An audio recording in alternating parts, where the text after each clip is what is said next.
IPhone एक ऐसा metal का टुकड़ा है जिसके पीछे पूरी दुनिया पागल है, बट इंडिया के अंदर काफी ज्यादा है। स्टार्ट करते हैं पॉपुलेशन से। इंडिया के अंदर 144 करोड़ लोगों की पॉपुलेशन है, जिसमें से एम्प्लॉयड यानी कि जिनके पास जॉब्स हैं वो सिर्फ 47 करोड़ हैं। अब अगर तुम इनको सब्ट्रैक्ट करोगे तो 97 करोड़ लोगों के पास आज भी काम नहीं है, और इन 47 करोड़ में से भी 25 करोड़ लोग फार्मर हैं, जिनकी इनकम और सारा रेवेन्यू डिपेंड होता है उनकी फसल पे। अगर अच्छी फसल हुई तो अच्छा रेवेन्यू बनेगा, और अगर खराब फसल हुई तो बिल्कुल रेवेन्यू नहीं बनेगा। अब मैं तुम लोगों को ये सारी चीजें बता क्यों रहा हूँ कि इतनी पॉपुलेशन है, इतने लोगों के पास काम है, इतने लोग फार्मर्स हैं, क्योंकि ये सारी चीजें रिलेट करती हैं ईएमआई को। अब ईएमआई क्या होता है? ईएमआई एक तरह की इंस्टॉलमेंट है जो हमारे फायदे के लिए आई थी, जिसका फायदा ये था कि किसी भी बंदे को एक बार में पूरा का पूरा पैसा देना नहीं पड़ता था। वो धीरे धीरे टुकड़ों में पैसे देगा, वो भी बिना किसी एक्स्ट्रा रेट के। बट इसका इस्तेमाल पड़ गया भाई गलत लोगों के हाथों में। अब मैंने जितनी भी चीजें तुम्हें अभी बताई थी कि इतने लोगों के पास काम नहीं है, लोग ज्यादा से ज्यादा फार्मिंग कर रहे हैं, तो ये सारी चीजें मैंने इसीलिए बताई थी क्योंकि ईएमआई बिल्कुल भी अच्छी चीज नहीं है उन लोगों के लिए जिनकी एक स्टेबल इनकम नहीं है। क्योंकि जो फार्मर होता है उसकी इनकम फार्मर को छोड़ के बाकी हर एक तरफ से सेंट्रलाइज होती है, जैसे कि वेदर, पॉलिटिशियंस, मीम्स और भी बहुत कुछ। और आज के टाइम में सोशल मीडिया ने हमारा इतना दिमाग खराब कर दिया है कि भाई हम लोगों को भले ही कोई काम धंधा नहीं हो, बट हमें एक आईफोन चाहिए, क्योंकि हम लोगों को कूल दिखना है, हमें अपनी गर्लफ्रेंड के आगे शो ऑफ करना है और बस दोस्तों के सामने फ्लेक्स करना है। और भगवान ना करे कि बाय चांस एक फार्मर की फसल खराब होती है, या फिर एक लोअर मिडिल क्लास की जॉब चली जाती है, या फिर उसकी एक महीने की सैलरी कट ऑफ हो जाती है, तो भाई तुम लोग क्या करोगे? तुम्हारी फैमिली, तुम लोग सिर्फ एक किस्तों के नीचे दब जाओगे।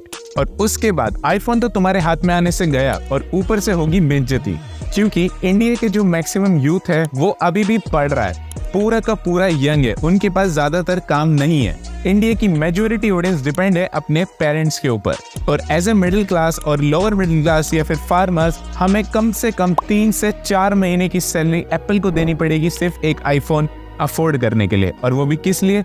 रील्स देखने के लिए, या फिर इस टाइप की रील्स बनाने के लिए।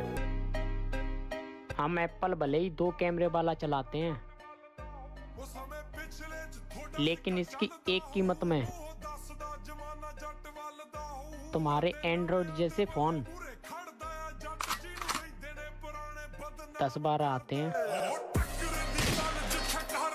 एक सर्वे के हिसाब से इंडिया के अंदर 70% से भी ज्यादा आईफोन्स ईएमआई पे बिक रहे हैं। अब मैं ईएमआई के खिलाफ नहीं हूँ, जिनकी एक स्टेबल इनकम है वो लोग ईएमआई पे लो, क्योंकि उनका उससे फायदा है। कई बार अच्छे ऑफर्स मिल जाते हैं, या फिर तुम्हें एक बार में पैसा नहीं डालना है, या फिर कहीं और तुम्हारे खर्चे आ गए तो तुम साइड बाय साइड सारी चीजें कर सकते हो। बट अगर तुम्हारी एक फिक्स इनकम नहीं है तो भाई बिल्कुल भी ईएमआई के ऊपर अपना पैसा वेस्ट मत करो प्लीज।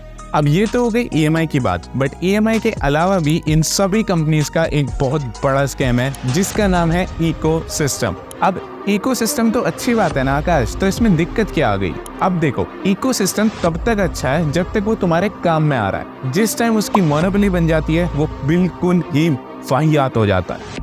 अब मैं ऐसा क्यों कह रहा हूँ? अब तुम एक बात बताओ, तुम्हारे पास एक आईफोन है, उसका डेटा सिर्फ तुम आईपैड और मैकबुक में ही ट्रांसफर कर सकते हो, और इसी तरीके से सैमसंग पैड, सैमसंग बुक, और आजकल तो रियलमी और रेडमी भी पीछे नहीं है। अब जब ये हर एक कंपनी अपना खुद का इकोसिस्टम बनाती जाएंगी तो भाई इसके अंदर पिसेगा कौन? हम जैसे मिडिल क्लास लोग। और वैसे भी ये इंडिया है भाई, यहाँ पे एक कंपनी के सारे प्रोडक्ट्स एक बंदे के पास होने इम्पॉसिबल है, जब तक वो कोई हार्डकोर फैन नहीं है। अब इकोसिस्टम भी बहुत अच्छा है, लेकिन सिर्फ अमीरों के लिए या फिर उन लोगों के लिए जिनके पास बहुत पैसा है, क्योंकि एक ही बार में जाओ, एप्पल की सारी चीजें उठा लो, सैमसंग की सारी चीजें उठा लो, एंड उसके बाद इकोसिस्टम के फुल मजे लो।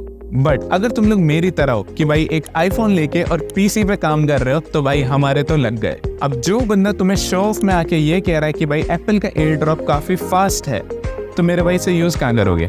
मेरे पास तो पीसी है, या फिर भाई मैं एप्पल के अंदर कुछ भी कॉपी कर सकता हूँ एंड अपने कंप्यूटर पे पेस्ट कर सकता हूँ। इसकी जरूरत किसको है भाई? कौन बेवकूफ ऐसा है जिसको फोन में कॉपी करके कंप्यूटर में पेस्ट करना है या फिर कंप्यूटर में कॉपी करके फोन में पेस्ट करना है। और इसके साथ अगर तुम किसी दूसरी कंपनी का फोन या लैपटॉप ले लो फिर तो इनके अलग ही नखरे चालू हो जाते हैं। अब मैं तुम लोगों को एक एग्जांपल बताता हूँ। मेरे पास था आईपैड जिसके साथ मैंने कनेक्ट किया बोट का हेडफोन, तो ये मेरे को दिखाता है कि तुम्हारे बोट के हेडफोन्स खराब है क्योंकि उनके अंदर डिले आ रहा है। और तुम बोट के हेडफोन्स छोड़ के एप्पल के एयरपोर्ट्स प्रो ट्राई कर। मतलब क्या भाई, मैं रियलमी का फोन यूज करता हूँ तो वो मेरे को रोज ऐड भेजता है कि रियलमी ने अपनी बुक लॉन्च कर दी है, अपना पैड लॉन्च कर दिया, इनको ले लो ताकि तुम एक इकोसिस्टम में आ जाओ। क्यों भाई, मुझे नई जरूरत है, मेरे को मल्टीपल डिवाइसेस चलाने हैं, फिर उसमें तो ना तो तुम्हारा कोई इकोसिस्टम काम में आए ना तुम्हारे कोई फीचर्स काम में आए। अरे मल्टी चीजें बनाओ ना, लाइक सैमसंग को एक शेयर। बट वेट यहाँ पे ये सारी चीजें खत्म नहीं होती हैं। अब मैकबुक जो स्टार्ट होती है 8 GB रैम और 512 GB स्टोरेज के साथ, जिसकी प्राइसिंग है 1,70,000 रुपीज। अब पहले इसकी प्राइसिंग इतनी ज्यादा हाई है, बट अगर तुम लोग मेरी तरह हो जिसको एडिटिंग करनी है, ग्राफिक डिजाइनिंग करनी है या फिर कोडिंग करनी है, तो भाई एक सॉफ्टवेयर हमारा 8 GB रैम लेके जाता है। हम क्या करेंगे? तो उसके लिए बस एक ही सोल्यूशन है जो कि है भाई रैम एक्सपेंशन। और यही है एप्पल का दूसरा सबसे बड़ा स्कैम। अब अगर तुम लोग मार्केट में ढूंढने जाओगे या फिर तुम्हारे पास कोई विंडोज लैपटॉप या विंडोज पीसी है, तो तुम्हें मैक्सिमम सिर्फ 7,000 to 8,000 के अंदर 8 GB DDR5 6000 MTS वाली रैम देखने के लिए मिल जाएंगी। बट वहीं पे तुम अगर एप्पल पे 8 से 16 GB पे जा रहे हो, यानी कि एक 8 GB की रैम स्टिक लगा रहे हो, वो तुम्हें कॉस्ट करेगी 20,000 रुपए, यानी कि 20,000 फॉर अ रैम स्टिक। वाह एप्पल, मतलब भाई क्या चल रहा है। और अगर तुम्हें 24 GB की तरफ जाना है तो तुम्हें 40,000 रुपए देने पड़ेंगे। वाह भाई। और अभी ना मैंने अपना एक सिस्टम बाय करा था जिसके अंदर लगी हुई है 32 GB की DDR5 6000 MTS वाली रैम, एंड जिसने मेरे को कॉस्ट करा है सिर्फ और सिर्फ 14,000 रुपीज। वाह एप्पल, 24 GB रैम सिर्फ 40,000 रुपए में। बहुत अच्छे खेल रहे हो। और ये सिर्फ रैम के साथ नहीं है, ये तुम्हें स्टोरेज में भी देखने के लिए मिलेगा।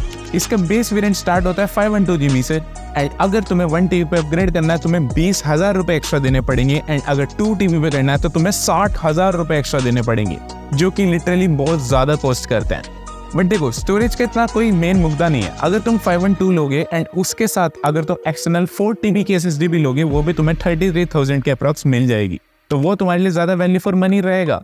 बट एप्पल की एक सबसे बड़ी दिक्कत है, वो है अपग्रेडेबिलिटी। अब जहाँ पे तुम लोगों ने सुना होगा कि एप्पल की रीसेल वैल्यू सबसे हाई रहती है, हाँ भाई रहती है, बट उसकी जो अपग्रेडेबिलिटी रहती है ना, वो बिल्कुल ही कम रहती है। अब तुम ये देखो, अभी मैंने रिसेंटली HP Omen 15 बाय करा था जिसके अंदर मैंने 16 GB की रैम डलवाई थी, क्योंकि मेरे पास उस टाइम पे इतना ज्यादा बजट नहीं था। कुछ टाइम बाद मैंने अपना बजट बनाया एंड मैंने उसके अंदर 32 GB की रैम करवा दी। बट वहीं पे मेरे को पता चलता है कि अगर आज मेरे पास बजट नहीं है एंड मैं 8 GB वाली मैकबुक ले लेता हूँ, तो इन फ्यूचर मेरे को अपनी मैकबुक ही सेल करनी पड़ेगी, क्योंकि मैं इसमें कोई भी रैम अपग्रेड नहीं करवा सकता। और अगर मेरे को ज्यादा रैम वाली चाहिए तो फिर वही खरीदते टाइम तुम्हें 20,000 रुपए या फिर 40,000 रुपए, अगर तुम 24 GB रैम की तरफ जा रहे हो, वो तुम्हें खर्च करने ही पड़ेंगे। क्यों भाई, इतनी महंगी रैम कौन सी आती है? अब अगर कोई बंदा मैकबुक ले रहा है तो भाई प्लीज स्टोरेज में तो एक्सपेंशन मत करना, क्योंकि तुम रैम में तो वैसे ही लूट रहे हो। बट इससे भी खतरनाक और काफी डीप चीजें हैं इनके बारे में, जिसके बारे में हम आने वाली वीडियोस में बात करेंगे, तो उसके लिए सब्सक्राइब जरूर कर लेना। So it's conclusion time. Apple product बहुत अच्छे हैं, ठीक है, मैं उन्हें जेन्युइनली पसंद करता हूँ, बट वो बहुत ओवर प्राइस्ड है भाई।